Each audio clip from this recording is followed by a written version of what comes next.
Welcome into Celtics Late Night. My name is Ben Vallis. Thank you for joining us. Hope you're doing well. Alongside me, hot take Jake Eisenberg. Jake, an O2 hole as he cracks a beer, a necessary beer. It is late night after all, and we are mourning the Celtics season, I guess. I don't know. How you feeling, Jake?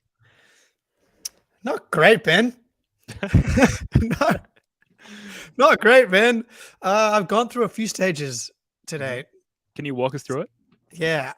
I think shock when the C's were up like Grant hit the 3, up 9. And then shock from there, pretty much. Just it evaporated. It evaporated quickly in all the ways we know.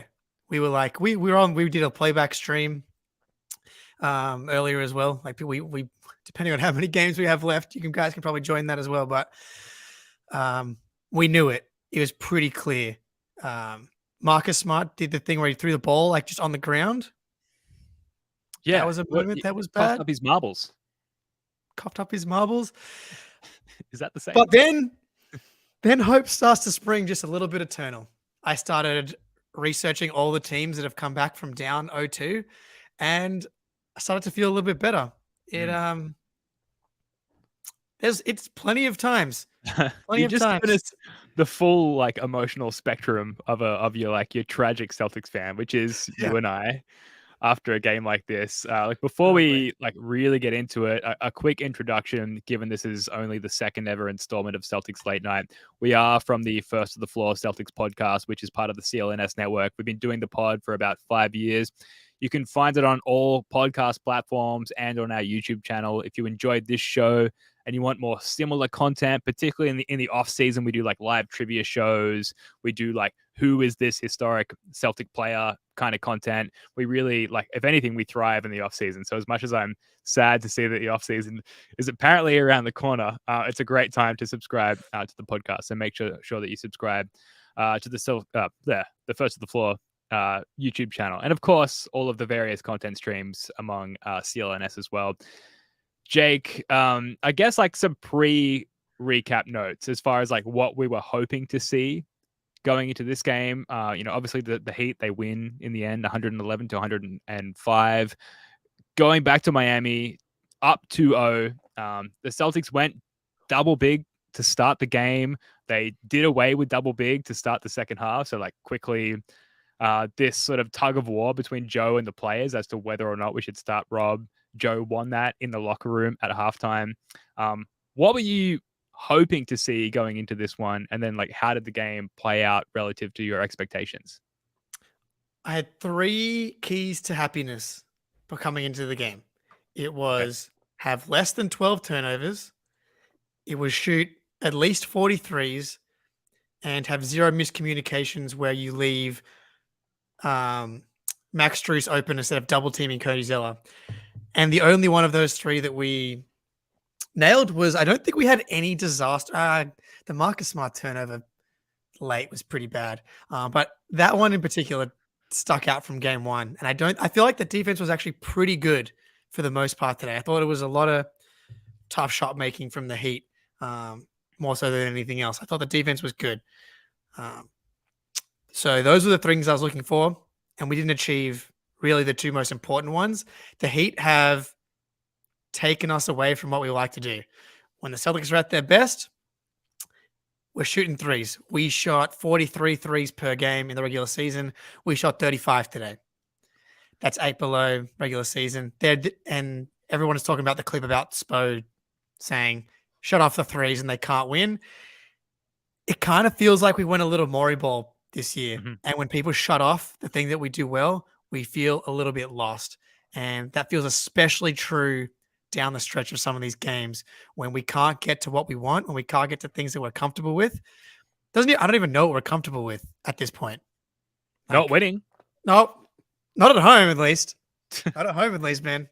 Well, say more on the Maury ball thing, because I know that's the Maury ball is a very sort of specific formula, which sort of is typically predicated on 1 big, 4 smalls, for lack of a better term, or at least 4 3-point shooters drive and kick to the corner.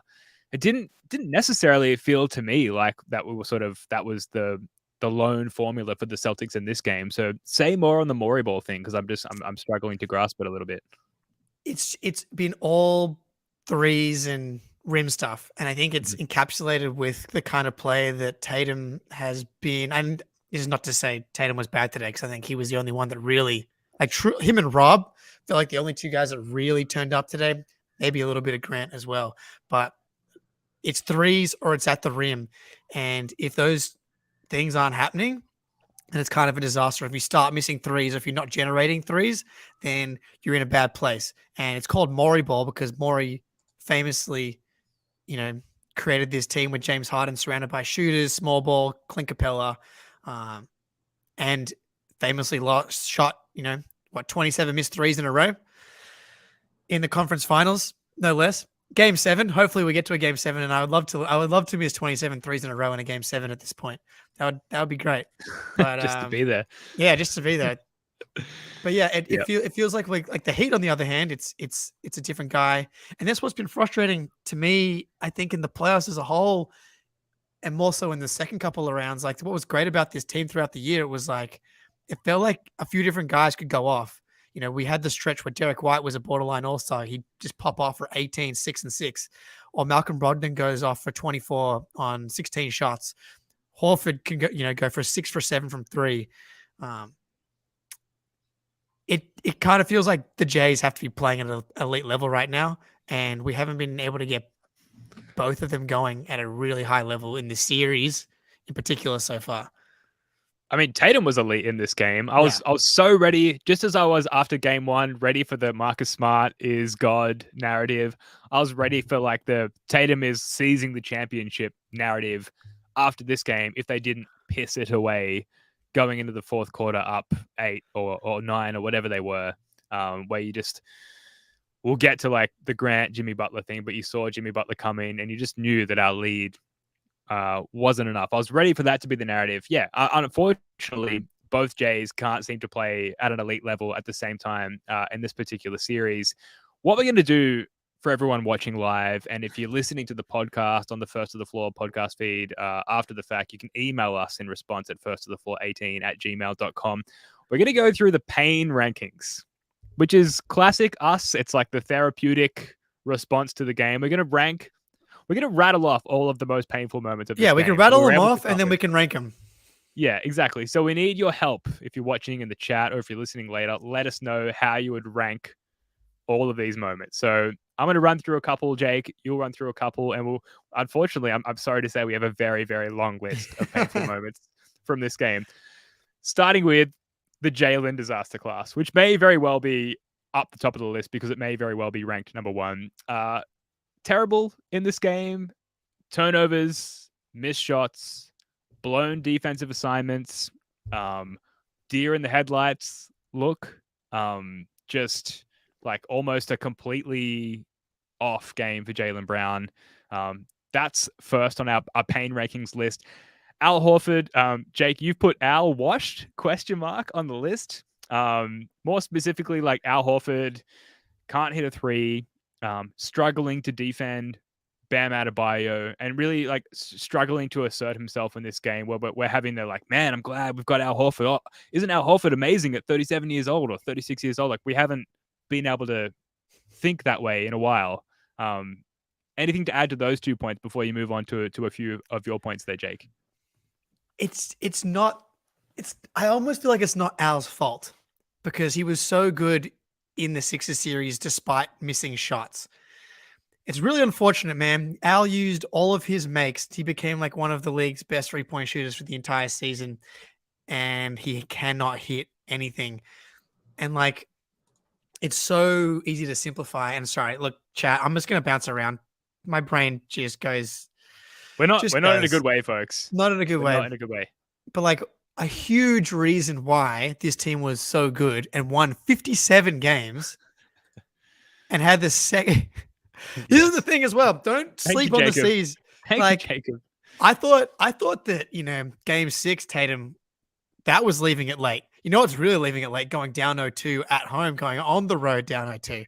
That's really going back against the wall. But He's just challenging himself at the moment. yeah, That's all this is. That's all this is. it's just like playing, Super Smash Bros. On very hard when you've done everything and you're playing with Jigglypuff.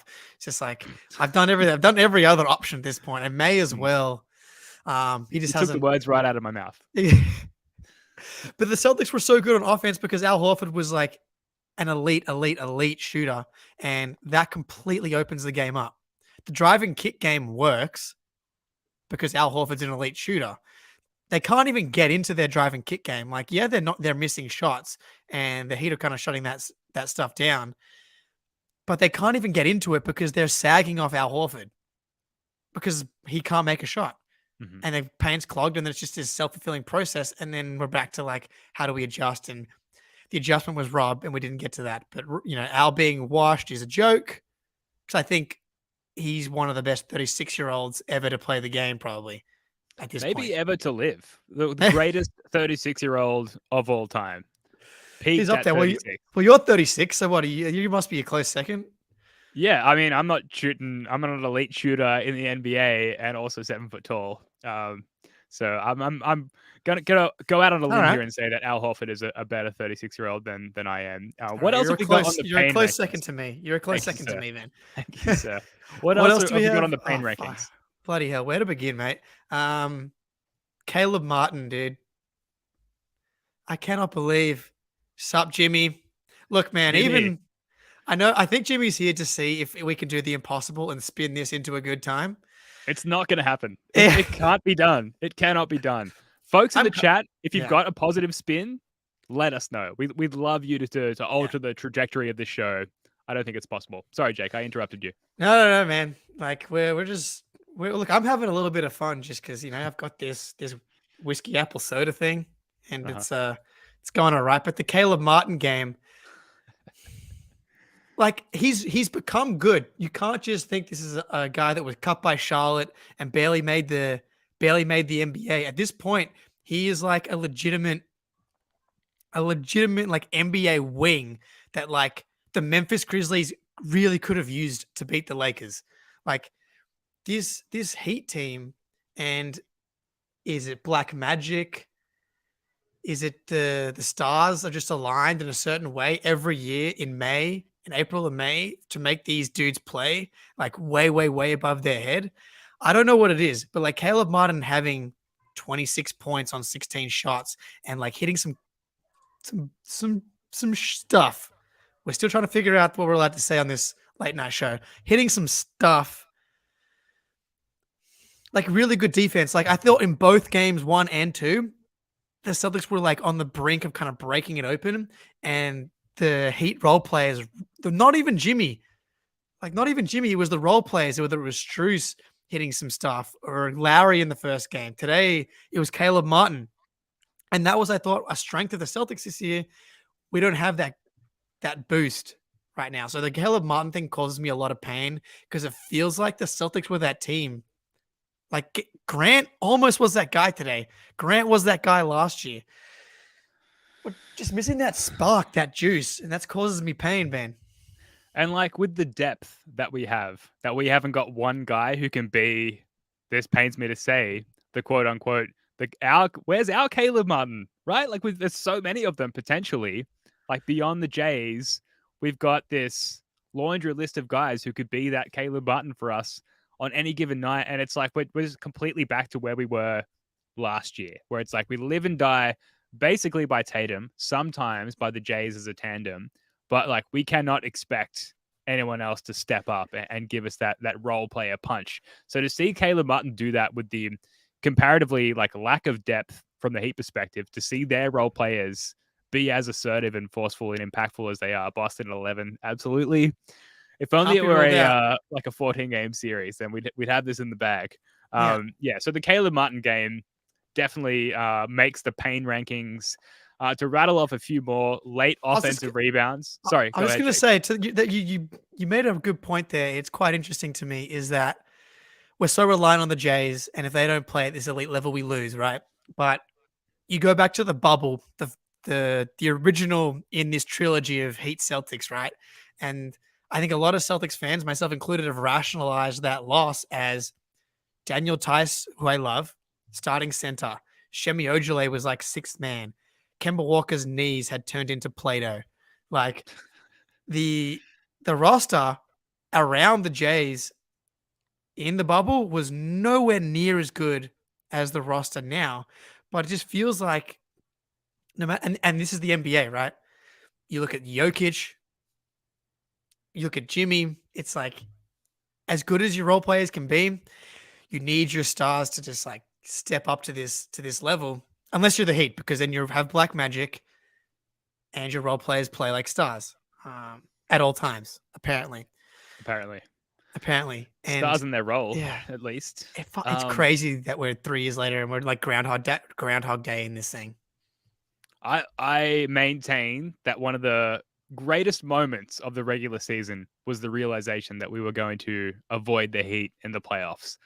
Only through, I guess, again, to use that term, Jake, some black magic to find our way back to the Heat. Like some sort of like destined lovers, whatever the opposite of that is, right? Like they're here to destroy us, and there's nothing that we can do to avoid them. It's like we're stuck in their tractor beam and they're pulling us in, and they can't be avoided. It's truly devastating. Grant waking up Jimmy Butler is next on my pain rankings. Okay, where are you on Grant's like culpability in all this? Like, do you think it was an actual like thing? So again, we were doing a watch party for this game, playback.tv/first to the floor. Sign up to our playback room there. We have a lot of fun watching the games. I think there's a pretty short rope there remaining as far as like how many more games we're going to stream in this particular season. We were celebrating at that moment, like, yes, Grant. Yeah, dude. Get into him, because it was at a moment where it was an uptick for the Celtics as far as like scoring and productivity and getting stops. And it felt like that was an extension of that moment. Like, Grant's awesome. He's being really impactful. We're so glad to see him on the court after many, many back-to-back DNPs. And now he's getting into Jimmy Butler's face. And that's just an extension of like all of his impact on the court. Unfortunately, that seemed to quote unquote wake up Jimmy Butler. And he came in and ripped our souls out of our bodies. But Jimmy Butler, like, just to end the thought there, would have done that anyway. He absolutely would have done that anyway. That's the point, is that because I looked it up, I was like, okay, I'm looking up Jimmy's fourth quarter stats in the playoffs, and he averages 9.6 per game in the fourth quarter in the playoffs on 50% from the field. And what did he do tonight? He went 4 for 8 from the field, 50%. Like, it was just, this is what Jimmy does, dude. We can be like, oh no, he woke Jimmy up. Jimmy senses these moments, dude. Yeah, Jimmy, like, right on point, Jimmy. Jimmy senses these moments, and we have like, it's blasphemous to even compare him to MJ, but because of like who Jimmy is more broadly. And I don't think we've seen a guy that really has, like, he's like the inverse of Joel Embiid, where Joel Embiid in the regular season is literally unstoppable, dropped 50 points on the Celtics in a really important game. Fast forward to game 7, he's a 5 for 18 while the other player on the other team drops 50. I miss those days, man. I think a lot of people want to be like, well, why is Tatum not sensing these moments? Why is Tatum that XYZ? And Tatum's 20, and no one wants to hear it right now. I get it. But what we really need is a time machine. We need Doc to fire up a DeLorean and like bring back Tatum from like Doc Rivers. Well, we can talk about Doc Rivers in a bit if we want. Okay. But Tatum 3 years from now has the skill improvements, the mental awareness of all these failures. Like, Jimmy's 33. Go back and look at what Jimmy was doing 8 years ago. You know, different guy. 2017 wasn't 8 years ago, but that many years ago, he might have been losing to the Celtics in a Chicago Bulls uniform after going up 2-0 alongside Rajon Rondo against those Celtics, where I was there. I was there for those 2 games in Boston. I've got a little footage from my camera phone from when I attended those games at TD Garden. I've got a photo of me and my wife being very sad here after realizing we were going to fall down 0-2 in that series. And obviously the Celtics came back. This doesn't feel that way because Jimmy Butler is older and wiser. He is playing with Bam Adebayo. Eric Spoelstra is at the helm. But I guess like skewing positive for a second, like the Celtics have fallen down 0-2. And against Jimmy Butler. Against Jimmy Butler. And we will get to who is this series Gerald Green, but we're going to finish our pain rankings first, Jake. So we got to Grant waking up Jimmy. Let's rattle off a few more, and folks in the chat, like, let's hear your entries for the pain rankings because it was a painful game. Like there's got to be more than what we were capable of coming up with. Gabe Vincent's step back deep 2 over like a falling Jason Tatum to ice the game. If you think about like the player archetype of Gabe Vincent and like who he is in the league, his relevance in the league versus Jason Tatum, like first team All NBA, 4th in MVP voting, and like the image that when I go to sleep tonight and I close my eyes is going to be Jason Tatum falling out of the bottom camera view while Gabe Vincent just like splashes a 2 over his face to ice the game. That's what happens in a Celtics Heat series, unfortunately, Jake. That's going to be pretty up there in the pain rankings. What hurts a lot about that one is that I don't think Tatum was... I think he could have played that a lot better. He can't give that clean of a look. So that one does hurt. I respect the hell out of Gabe Vincent, though. Captain of Nigeria, like a Nigerian Patty Mills. Yeah. Yep. What else you got for me? That one hurt. That one hurt. What else you got for me? I'm stunned. Like, apologies to everyone watching this. Like, we're doing our best. Smart late game turnover. We talked about him coughing up his that marbles. one was. What about winning the third quarter, 31-22, heading into the fourth, up 8, and you just knew. Like, tell me if I'm wrong. You just knew that wasn't enough of a lead heading into the fourth quarter. You could see it on the faces of everyone on the Heat. They were smiling at each other, down 8 in a playoff game in the conference finals, because they knew that wasn't enough and they were going to be able to come back. Everyone knew. And that, that there were some criticisms online on Twitter of the Garden crowd not being as into this game as they maybe should have been. They knew. They all knew. We have PTSD, dude. Yeah. We all have PTSD and we can feel it happening. It's just like the crowd has like turned into this team, which is what happens. And when when it doesn't feel safe, the crowd doesn't feel safe. Like I was in the building for game 2 of the Brooklyn Nets series last year. And actually, I literally tried to wear the shirt that I got from that game today because I thought we needed it. I've done all that stuff. I had the lucky undies on today. I drank out of my Jalen Brown coffee mug.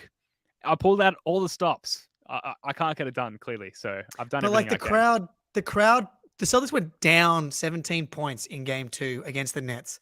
And it felt like it almost energized the crowd. And it built and built. They had never lost faith. Whereas with this team, and this is the weight of expectations. Like as good as that team was last year, maybe that's what they should do next year: is play really bad until January, and then play really well for the second half. Because the expectations weren't that high coming into the playoffs last year. The expectations were like, yeah, they could beat whoever, but like, they could lose to the Nets. I know, CLNS, John Zanis was very, very worried about the Nets coming into last season. It's playoffs. Maybe that's because like the expectations changes the way you experience this stuff. And yeah. And it hurts. Like, and it sucks. Honestly, it sucks. Honestly, expectations suck. And this is why we need a title so we can just win and enjoy our lives again. Because shoot, Nanny. Thank you for welcoming us down to Nice 85. Yeah, what do they say? Like disappointment equals reality, expectations minus reality, or reality minus expectations, or something like that. And I'm not a scientist, man. I don't know, but it hurts. in a season where championship is the expectation, you're 99% likely to experience just total despair and pain, which is the mood right now. We continue to trudge through the pain rankings, Jake, and there are more. 2-for-1 to close the second quarter. Gabe Vincent pull up 3. Tatum rushes a pull up 3. Jimmy hits the deep 2 fadeaway. 5-0 run going into the half. If we weren't positive that we were going to lose at that point, I don't know. Where were you at that point, Jake? Oh man, because this is good math, but we were up 1, and then we were down 1 in the span of like 35 seconds. Up 1, then down 4. Up 1, then down 4. Chat, I'm really bad at math. I failed geometry in year 10. Had to go to summer school. Like, never been a strong suit.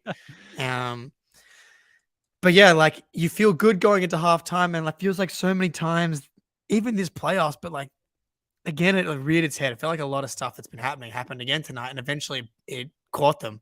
And you close the quarter strong, but no, Gabe Vincent hits this like sick pull up, like 30-footer, with 34 seconds left, and Jason Tatum tries to answer down the other end, and Tatum does not have range. Like, as good of I would trust him taking clean looks from the 3-point line, but like once it gets to 30 feet, 31, 32 feet, I don't trust Tatum to be able to hit deep shots. He hit one in the Hawks series, but like, it's not his thing. And just, we suck at 2-for-1s. We suck at clock management in those moments. It's like, just get one good shot. Yeah. That one hurt. I was trying to find a way to segue this. Like, speaking of one good shot, that doesn't really work. I got a good shot for you in a second. Okay, well, we'll get to that. Let's take a brief moment to hear from our sponsor, FanDuel. Make a fast break to FanDuel during the NBA playoffs, because right now, new customers can get a no-sweat first bet up to $1,000. That's $1,000 back in bonus bets if your first bet doesn't win. I love FanDuel. We're going to get to a great bet for next game with Jake in a second. They've got great promotions every day, a safe and secure app. You get paid instantly, which is actually rare for a lot of gambling apps and platforms. There's no better place to bet all the playoff action than America's #1 sports book. Visit FanDuel.com/Boston and get a no-sweat first bet up to $1,000. That's FanDuel.com/Boston. FanDuel, official sports betting partner of the NBA. 21 plus in select states. First online real money wager only. $10 deposit required. Refund issued as a non-withdrawable bonus bet that expires in 14 days. Restrictions apply. See full terms at FanDuel.com/sportsbook. FanDuel is offering online sports wagering in Kansas under an agreement with Kansas Star Casino LLC. Gambling problem? Call 1-800-GAMBLER or visit FanDuel.com/RG in Colorado, Iowa, Michigan, New Jersey, Ohio, Pennsylvania, Illinois, Tennessee, or Virginia.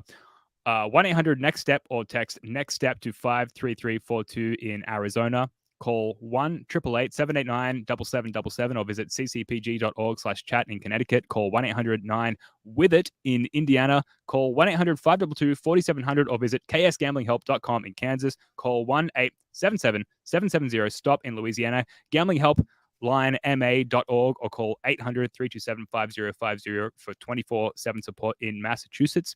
Visit mdgamblinghelp.org in Maryland. Call 1-877-8-HOPE-NY or text HOPE-NY to 467-369 in New York. Call 1-800-522-4700 in Wyoming or visit www.1800gambler.net in West Virginia. Jake, an incredible U.S. geography tour there as we rattle off all the states there.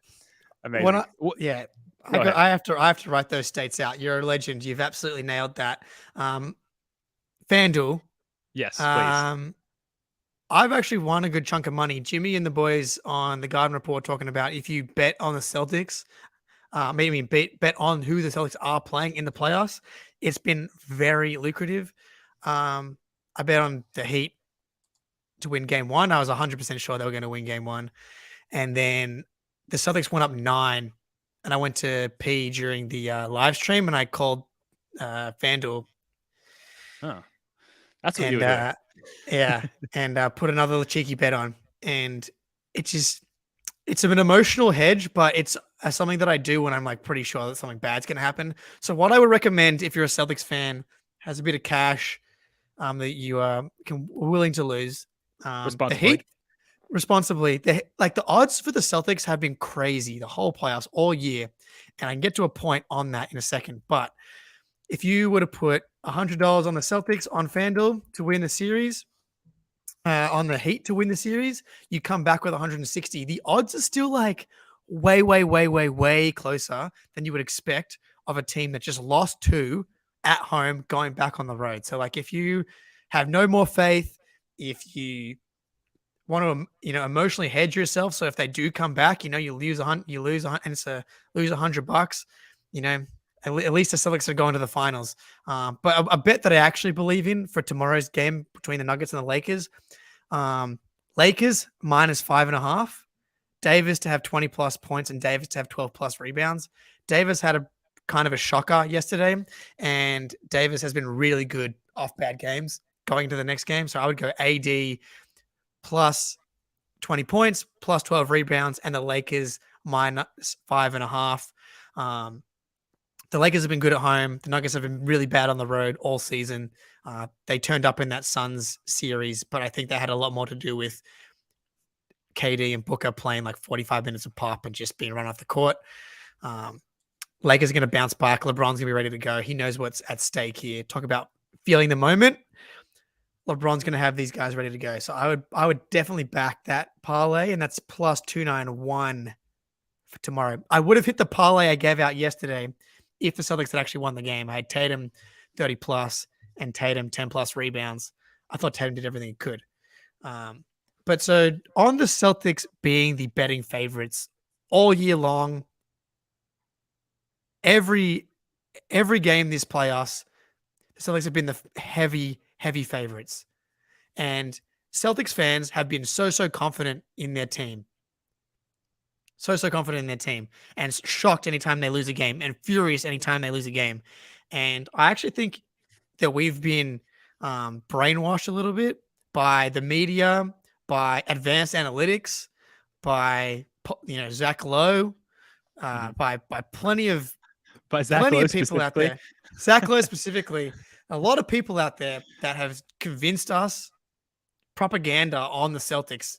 Boston, we're guilty.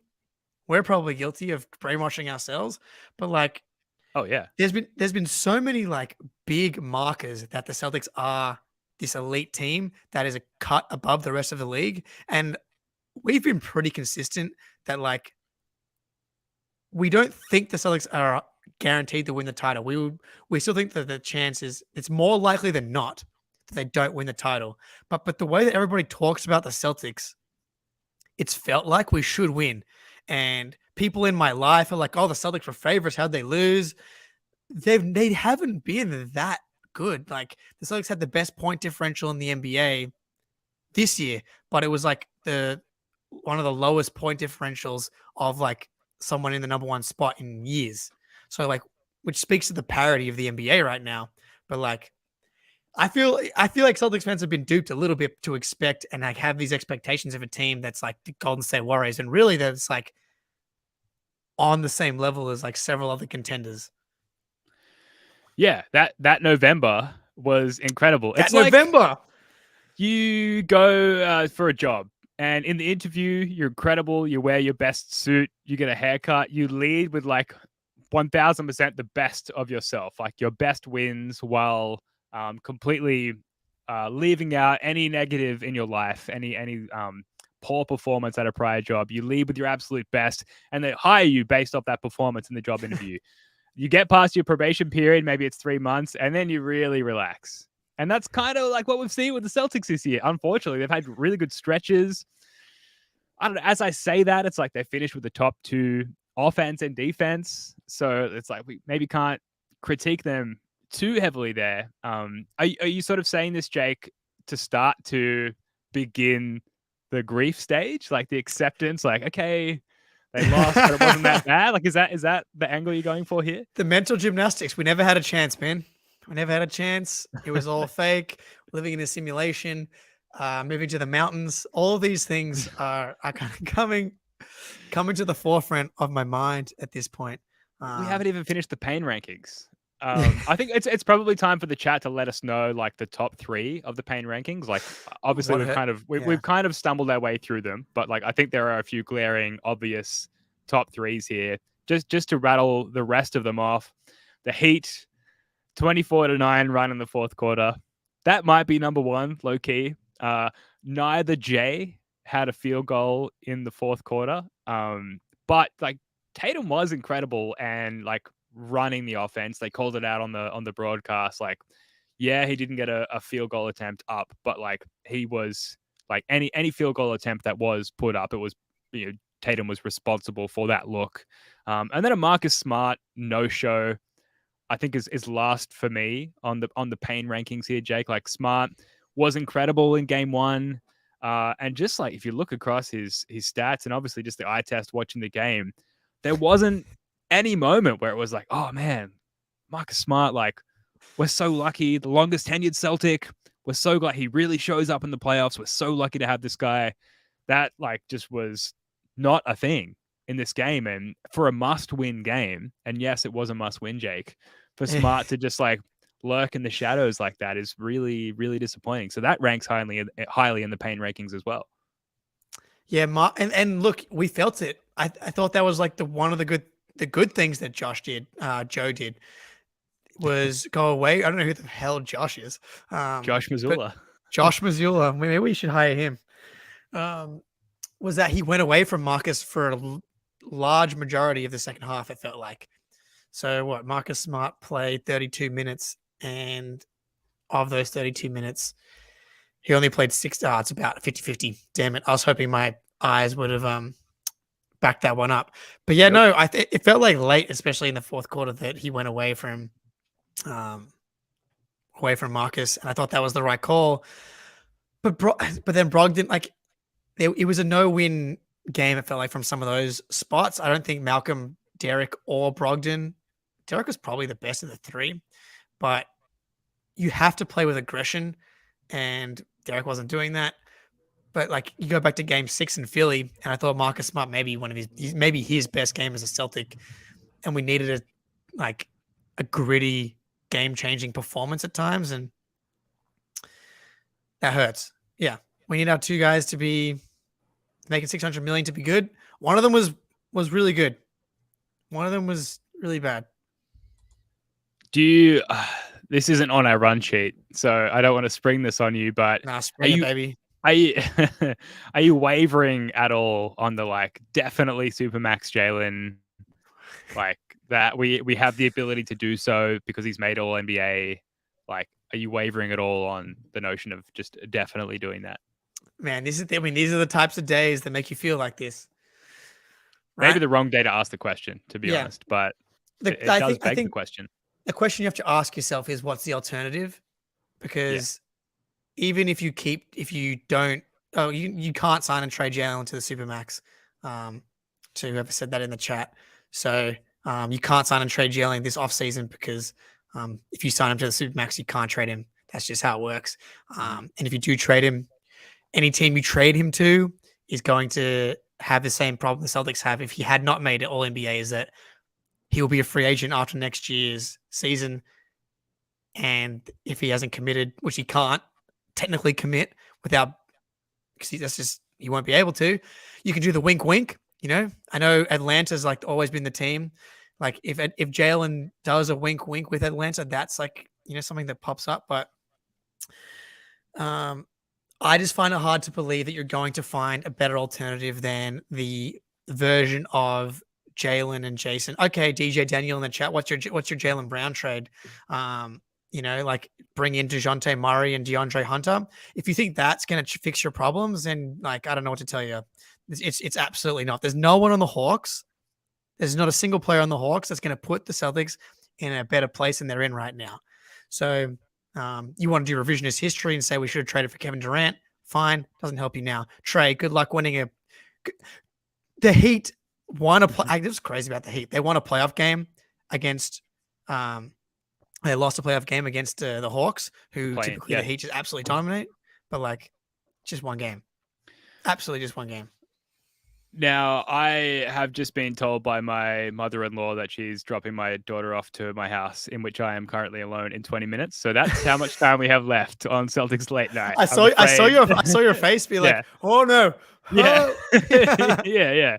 My wife is out and she's like, are you going to be all right? Like, she's coming around in 20 minutes. Like, you're going to need to be there.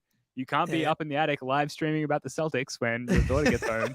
So let's start to wrap this up with a few questions. We kind of Yes. touched on it. I've got some a late game, post game rather, interview with Grant Williams to play, and then we can talk about like whether or not like it was Grant who kind of like fucked up by waking up Jimmy Butler there. What were you saying to Jimmy after you hit the three early in the fourth quarter? Yeah, I think he said something and I just responded. You know, for me, I'm a competitor. I'm going to battle. He got the best of me tonight, and at the end of the day, it's out of respect because I'm not going to run away from it. My mom always taught me that you get, and my dad as well, you get your ass kicked. You don't come back home until you come battle again. And if you either come back before you die or you go back and you go get a win. And I'm not willing to die in this finals. I'm ready to get a win, ready to come back and come into game 3 with a better mentality. I know this team is as well. So at the end of the day, tonight's tonight. We got to focus in, let this shit hurt. But at the end of the day, we got to come in tomorrow and really focus in on what's next. Grant, did you get a heads up about playing tonight? And if not, what do you think led to that decision? I'm ready for whatever role coach asks of me. No matter what's said to me, no matter if I don't play, no matter if I play, I'm ready if Joe needs me. And tonight I came out with an edge, mental, physical, and I'm going to continue to do that whether I'm playing or not, and I'm going to be there for my teammates. And in terms of like the strategy behind it, everything else, I have no idea. But for me, I'm just coming out here to try and help this team win, make sure that's the number one priority and goal. Great. Yeah, Jimmy Jimmy obviously thrives in like these situations, like over the course of his career. Is that something I know it's an emotional game. Like, are you thinking about something like that when you're on these interactions? Like, you don't want to kind of light him up, or do you? None of that. You expect to beat the best. No matter if I lit him up or not, he's going to do that. And for me, it's just a matter of understanding that, yeah, sure, you did poke a bear, quote unquote, and how are you going to respond? Because for me, he made some tough shots, a battle, and I'm going to keep battling. You know, he's going to have to make every single tough shot the rest of the series, and I'm not going to turn and look otherwise because I respect him as a motherfucking player. He's a great man, great person, great human being, known him for a while. But at the end of the day, this team, we have a real decision to make. And that decision is going to be, are we going to come back and really set the tone the rest of this year and really make a statement? Or are we going to come out and lay down? And I don't think this team is built for laying down. Thank you, Graham. Thank you. Thanks, man. The audio censorship guy earning his yearly paycheck on that Grant Williams interview alone. Amazing. We've talked about whether or not like Grant was at fault for waking up Jimmy Butler, and for those who are joining later, like the general consensus was like, no, Jimmy Butler's going to do that anyway. And it was just actually kind of refreshing to see one of our guys show some fight towards Jimmy. So let's pivot to the coaching a little bit. And I struggle with this, Jake, because of, you know, the circumstances under which Joe Mazzulla has like come into this. You know, it's pretty brutal. Like, yes, like we had candidates, but alternative candidates to hire in the coaching role other than Joe Mazzulla with everything that happened with Ime Udoka, right? So like we are entitled to throw blame out there, right? But at the same time, he was made the head coach, interim or otherwise, with like 3 days to go before the training camp there, and he's been thrown into this really difficult situation here.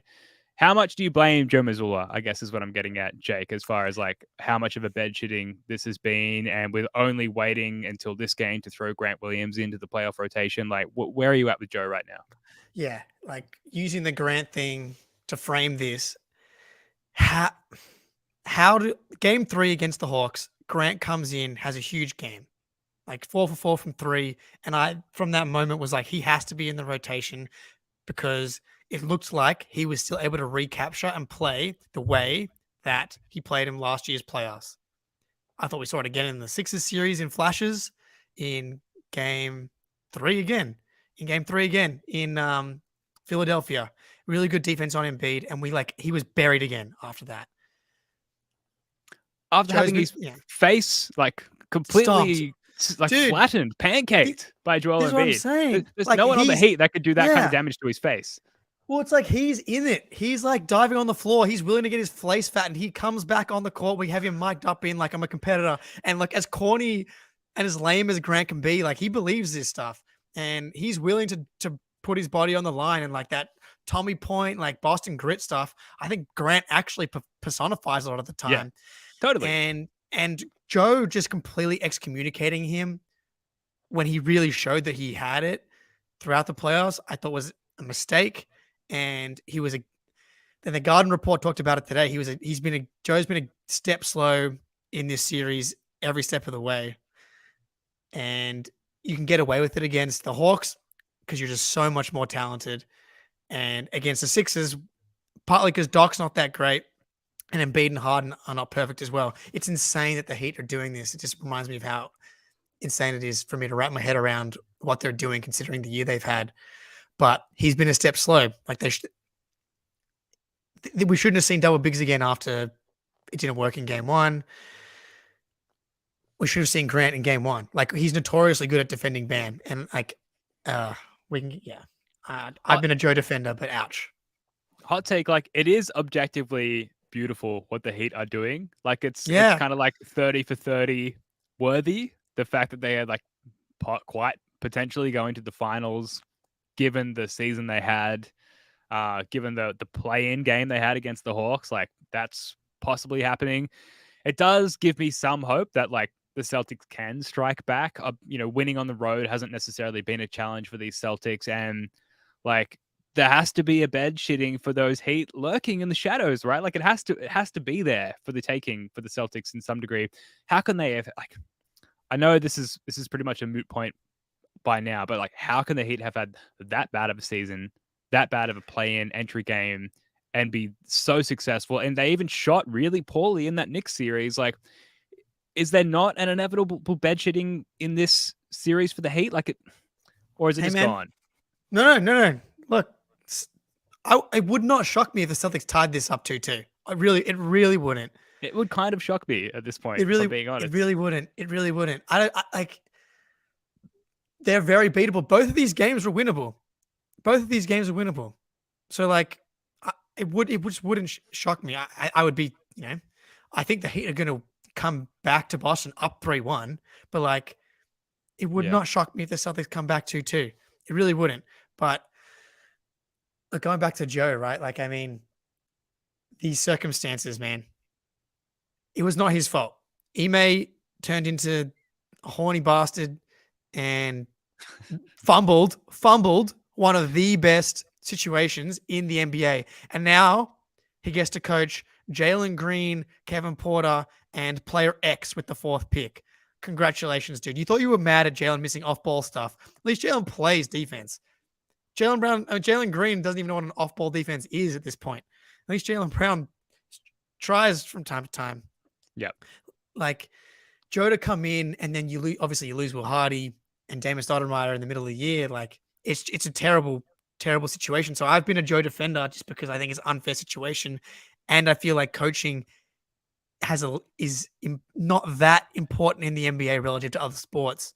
But the problem is when the gap keeps getting bigger and bigger in a matchup like with Spo, you can run into some problems, and he's just like been a step behind.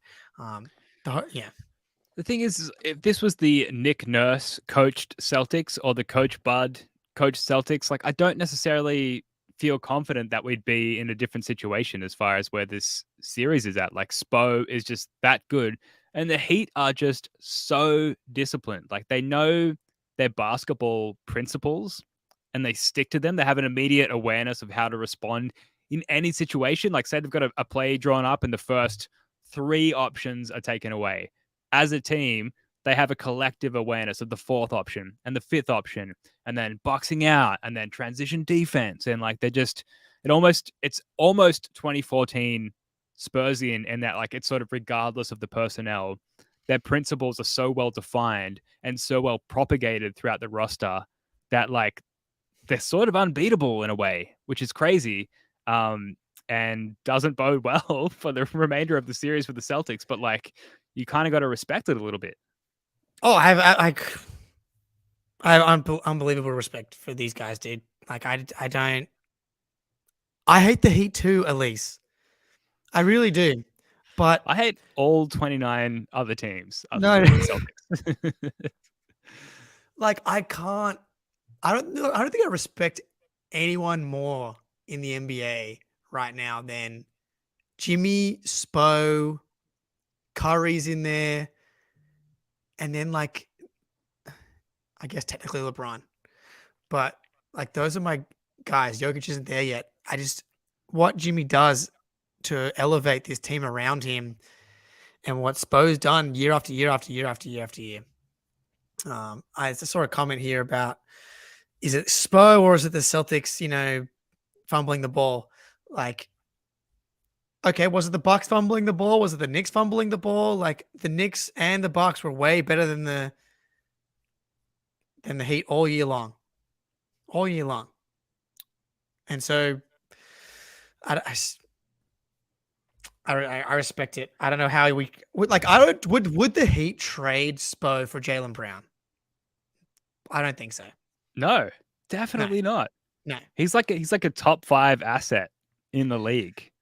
Cool, because remember when Brad Stevens was doing all when he was coaching, I think Chris Mannix had the famous tweet, and it was like, how many players do you get through before you draft a Brad Stevens? It's like Giannis, Steph, LeBron, and because it was a poll on Twitter, it was like Brad or another player, and Brad was like overwhelmingly one of those guys. And did we traded Doc Rivers for a first round pick, which if you look back now, was it a first round pick? Maybe it was a second round pick, but still anything you can get for Doc Rivers is a win. Crazy high value given, what the asset looks like now, not to de-personify Doc Rivers by calling him the asset, but you know what I mean? We have to start wrapping up here. Yeah. You wrap up when we got it, and then we'll get out of here. I could sense my mother-in-law approaching in her car. It's the smell. Would you? It's crazy because whatever happened with Brad, he was one of the best coaches in the league, but he's been so good as a GM. It's like he can't do both jobs, but so we don't have him. But can he come down and coach Game 3? I don't know, because I feel like bloody Joe Mazzulla tried his Peyton Pritchard thing, and anyway, go on. How legal would it be for Joe Mazzulla to have an earpiece that he wears that's just like Brad Stevens in his ear, just pulling the strings on the puppet? I don't are we? I don't know. Crazy to think that we're at that point. Here's a less crazy question. Who would you prefer coaching the Celtics next year? Second year Joe Mazzulla or Nick Nurse? I mean, what is it? It's not even a question. Nick Nurse, dude. But really, because if say we find ourselves meeting the Heat again, like I said, are we not just Joe's got us this far? Is Nick Nurse getting us over the Spo hump? There's no way to know, I guess, but Nick Nurse has done some crazy stuff on the court, and I feel like I hate Nick Nurse, but Nick Nurse is willing to get on the court, impact a play in the bubble, to hurt the Celtics in Game 4 or something.